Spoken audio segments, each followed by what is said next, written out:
Morning everyone, my name is Goo Shu Cheng, the group leader of this group 18, and I will be presenting on behalf of our group case study for TMS6323 management or information security. Our group member have me, Goo Zhi Yuan, Wei Qi, and Kok Fu. Today I will be covering section 1.0, governance, security policy, and programming management. So let's start by looking at the current situation at SYZ Shenzhen Berhad. Right now, the company has no structured information security governance framework in place. What this means is that the security decisions are being made on the spot, inconsistently with no clear direction or ownership. And when you have 2,260 employees all operating under different applications about how to handle data, what to report, and what certain behavior, that become a very serious problem. On top of that, they are not enforced security policy and non-programming management to keep things in check over time. So the goal here is straightforward. SYZ need to accelerate clear accountability, enforce policy compliance, and make sure that security objectives are properly aligned with the company business goal. Before we can fix anything, we need to understand what's broken. As shown in this table, SYZ has 6 key governance weaknesses. There are no defined security roles, so when incident happen, nobody knows who is responsible. There are no formal security policy, causing employees to behave inconsistently. Weak passport enforcement put customer and payment data at risk. Delay patching leave systems are available for extended period. This is not oversight body, so improvement only happen after something goes wrong. And the most obvious example is the 18-hour DDoS disruption, where no decided team was ready to respond. Together, these resources leave XYZ in a very fragile security position. To execute this, we propose a 3-tier governance model covering strategy, tactical, and operation level.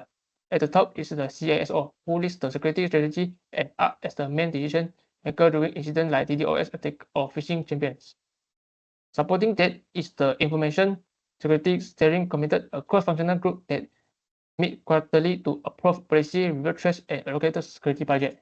We also recommend formally assigning data owner and system custodian to each critical access. For example, the head of finance on payment system data when IT staff handle the technical protection. Finally, a dedicated security operation function handles monitoring, phishing, and first response on a day-to-day basics.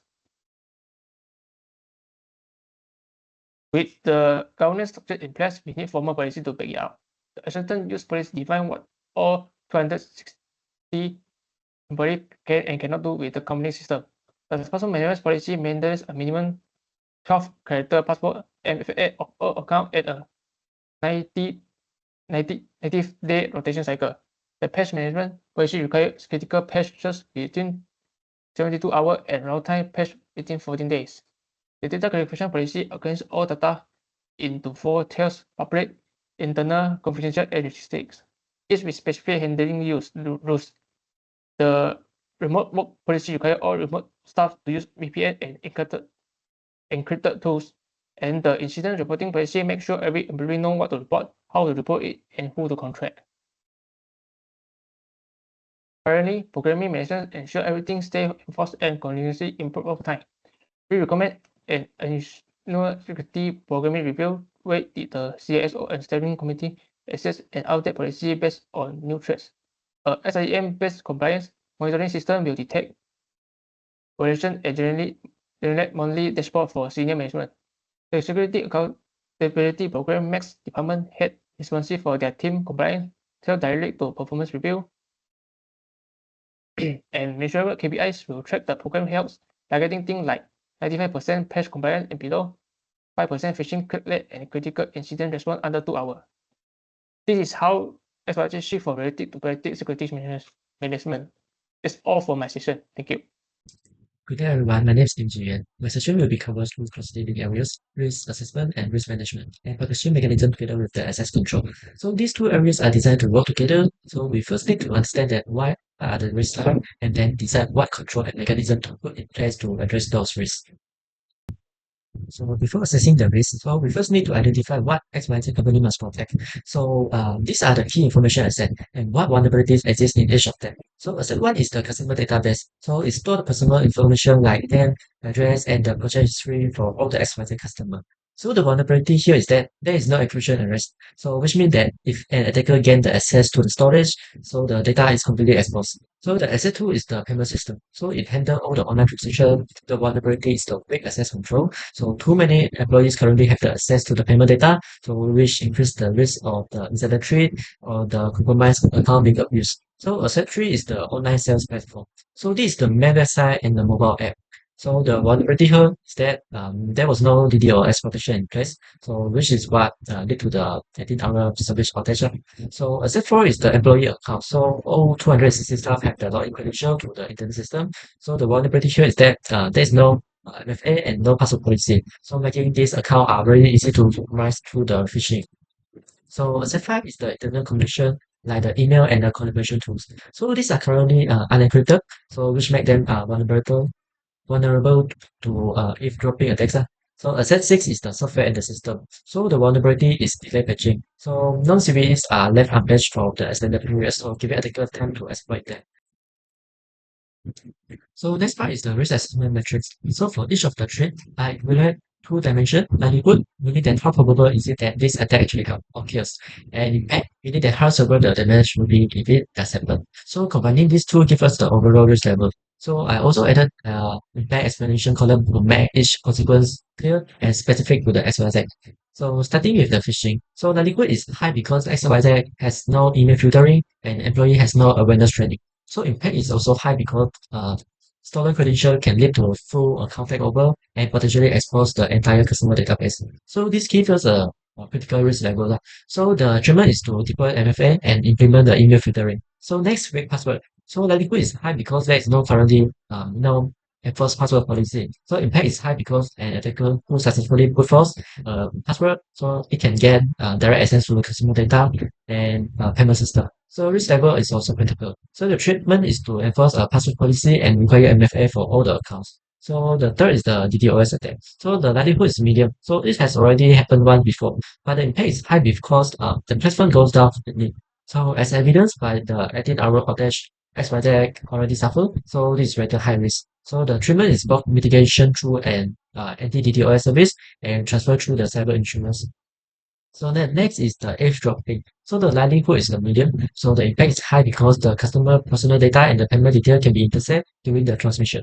So the risk level is high risk. So the treatment is using the TLS and HTTPS encryption and VPN for the remote workers. And finally, the delay patching. So the likelihood is high because there is no patch management process and impact is medium. So the non-CVEs can be exploited, but the direct damage depends on which system are affected. So the risk level is also high risk. So the treatment is a formal patch management system.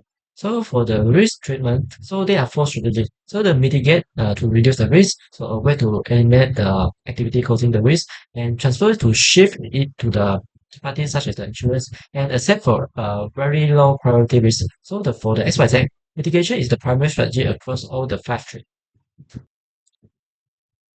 Moving to recommended protection mechanism.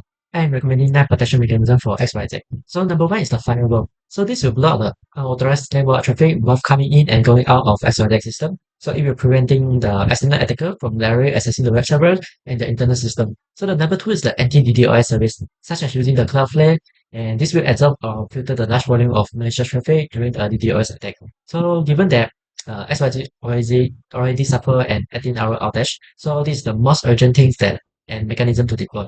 So number three is the TLS and HTTPS encryption. So this will encrypt all the data while it's being transmitted between the user and the server. So it also directly eliminates that the risk of eavesdropping on the customer data and the internal communication. So the number four is the multiple factor authentication. So this requires a second form of verification beyond just a password. So even if an employee password is stolen through a phishing attack, so the attacker still cannot log in without the second factor.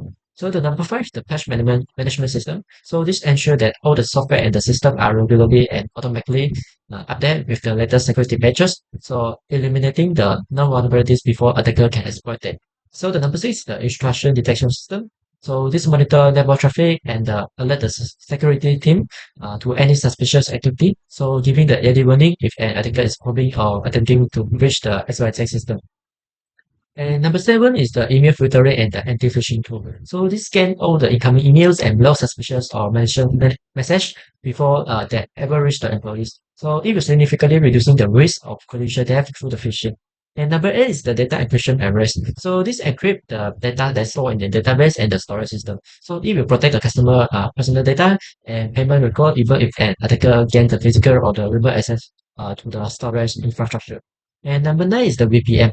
So this create a secure encrypted tunnel for the remote access. So it ensures that employees working from home or in the public location connect safely without exposing internal system to the internet.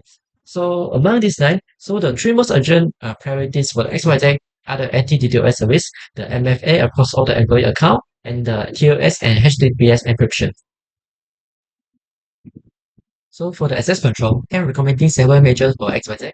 Access control determines who is allowed to use fetch results within the XYZ system. So which is especially critical in an e-commerce environment where the payment system and the customer database must be tightly protected. So the number one is the role-based access control. So this is the core framework. So the access rights are assigned based on the job role rather than individually. So for XYZ, this means that only the finance team can access the payment system and only the IT staff can modify server configuration and warehouse staff cannot see the customer payment data at all. So this will limit the damage significantly if any single account is compromised. And number two is the principle of risk privilege. So every user is given only the minimum level of access required to do their specific job.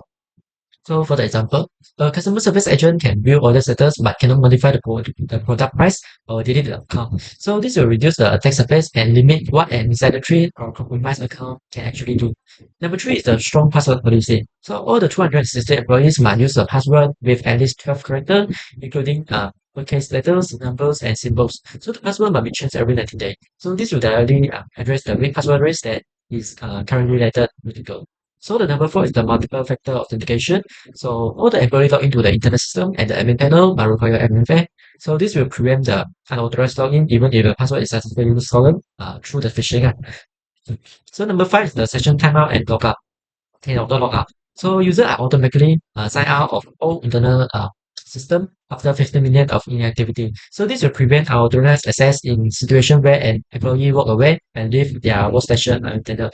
So number six is the audit log and access monitoring. So all the access to the customer database and payment system is stored and reviewed on a weekly basis. And alerts are automatically triggered for any unusual access method. So helping detect insider threat and supporting forensic investigation if a breach does appear. So number seven is the primary access management. So only designated IT administrator are allowed to have primary access to server. So all primary sessions are encoded. So this will reduce the risk of admin account misuse and limit the exposure of XYZ most critical systems.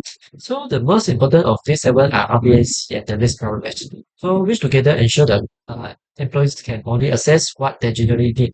So combined with the MFA in the quality login, so XYZ will be significantly better protected against both insider trade and external attacker. So that's all from my part. Thank you. Hi, Wei Qi. My section covers Section 3.0, Protection Mechanism and Access Control. Based on the threats and risks identified by my teammates, I'll now walk through the specific technical controls and access management strategies we recommend for XYZ Senja and Berhad. First, protection mechanisms are technical safeguards put in place to prevent, detect, and respond to security threats.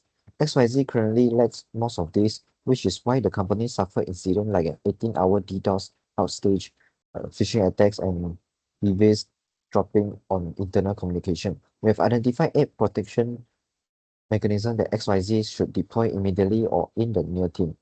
First, a firewall to block unauthorized network traffic from reaching XYZ web servers and internal systems. Second, an anti-DDoS services such as Cloudflare. This directly addresses the 18-hour service disruption XYZ experience. A cloud-based scrubbing session absorbs malicious traffic before it even reaches the servers, preventing revenue loss from future attacks. Third, TLS HTTPS encryption for all data in transit. This stops attacker from intercepting customer payment information and internal communication through eavesdropping, a threat that was explicitly identified in XYZ case. 4. Multi-factor authentication or MFA. Even if an employee's password is stolen through a phishing mail, the attacker still cannot log in without a second verification factor, given that phishing is classified as critical risk for XYZ. MFA is non-negotiable. Fifth, a patch management system to ensure all software is updated within 72 hours for critical patches. This closes the window that delay patching currently leaves open. 6. An intrusion detection system, or IDS, to monitor network traffic in real time and alert the security team to suspicious activity before a full breach occurs. 7. Email filtering and anti-phishing, to block malicious emails before they even reach employees. And 8. Data encryption at rest, to protect store customer records, payment data, even if an attacker gains access to the storage system. Among all 8, the 3 most urgent are the anti-DDoS services, MFA and TLS HTTPS encryption, as this directly addresses XYZ most critical and high-rated risks. Moving on to access control. Access control determines who is allowed and to access what within XYZ system. For an e-commerce company handling 260 employees, customer databases and payment gateways, poor access control is a major attack surface. We recommend 6 access control measures. The first 2 are the most important: role-based access control, or RBAC, and the principle of least privilege. RBAC means access rights are assigned based on job role, not individually. For example, only the finance team can access payment system, and warehouse staff cannot see customer payment data at all. This limits the damage if any account is compromised. The principle of least privilege takes this further. Each user only gets the minimum access needed for their job. A customer service agent can view order status but cannot modify prices or delete accounts. Beyond that, we also recommend a strong password policy requiring a minimum of 12 characters and 90-day rotation. MFA for all employee logins and admin panels. Session timeout and auto logout after 15 minutes of inactivity to prevent unauthorized access from unattended workstation. Audit logs and access monitoring with weekly reviews and alert for unusual patterns. And privileged access management, or PAM, to control and record to all admin level session. To summarize this, Section 3.0 proposes a layered defense approach. The protection mechanism tackle external threats at the network and application level, while the access control measures address internal risks from both human and potential insider threats. Together, RBIC least privilege, MFA, and body logging for a tightly controlled environment where even a compromised account cannot use will spread damage. Thank you. Hello everyone, my name is Teo Kok Fu, and I will be presenting the session 5.0 Incident Response and Research Continuity. As we know, contingency planning is the overall process of preparing for unexpected events that threaten to bring business operation to a standstill. For XYZ, Sanidyan Berhad, the recent 18-hour of DDoS attack exposed a critical need for proper contingency planning.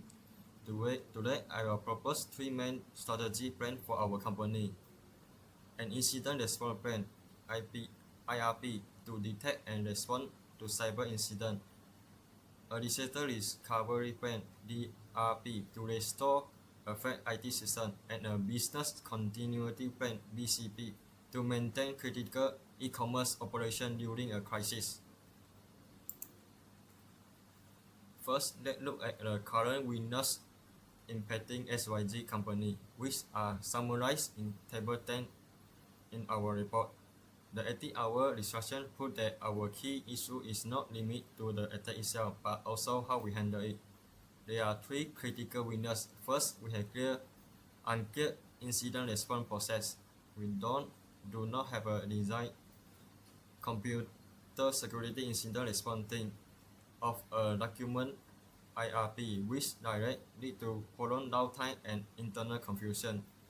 Second, we have untested backup. We perform backup, but they never validate for successful restoration. This creates a risk of permanent data loss, and we cannot guarantee that system can be restored within our recovery time objective and recovery point objectives. Third is our business continuity plan is incomplete. We lack a failover mechanism for critical business functions like our sales platform and payment gateway, resulting in immediate revenue loss and severe customer dissatisfaction. To address this issue, XYZ must establish a CSIRT and implement a IRP based on a state methodology, specifically tailored for a DDoS scenario. The first few minutes of DDoS attack are crucial. Our CSIRT must quickly classify the threat, determine whether it is a layer 3 or 4 volumetric attack or a layer 7 application layer attack. They must immediately take out the line action such as tightening rate limit or changing the web application firewall WAF mode. Following the sixth step, in the preparation phase, we will subscribe to a cloud-based anti-DDoS service like Cloudflare and pre-configure our firewall. For identification, we will install network-based intrusion detection system (IDPS) to monitor traffic volume and detect the attack early. During containment, we will configure firewall to block malicious IP address and reroute incoming traffic to a swapping center to absorb the fraud. After extradition and recovery, the lesson learned phase will document the incident timeline to improve future response efficiency and prevent another 80-hour outage. While the IRP handle the active attack, our DRP and BCP focus on keeping the mission running. To build the true resilience, SYG need to proactively remove single point of failure, also known as a SPOF, across IT infrastructure and establish a centralized war room for crisis management. For our disaster recovery plan (DRP), we will enforce strict RTO and RPO metrics. More importantly, we will implement regular backup testing through structured walkthrough and simulation to ensure data can actually be recovered successfully. For our business continuity plan (BCP), SYG might invest in a hot site strategy using the cloud-based redundancy. If our primary server goes down due to a massive attack, traffic will immediately switch over to the hot site, allowing customers to continue making the purchase without any interruption. Finally, we cannot ignore the crisis communication. During a major outage, we must prevent information working to protect our brand reputation. We will create communication template and threat outlet based on service level objectives (SLO). For example, notifying stakeholders when the checkout success rate returns about 98%. We will also hold the quarter tabletop exercise to pressure test our DDoS playbook and communication plan. By implementing this contingency strategy, the SYG Senida will significantly reduce operational risk. Thank you. This concludes my part of the presentation.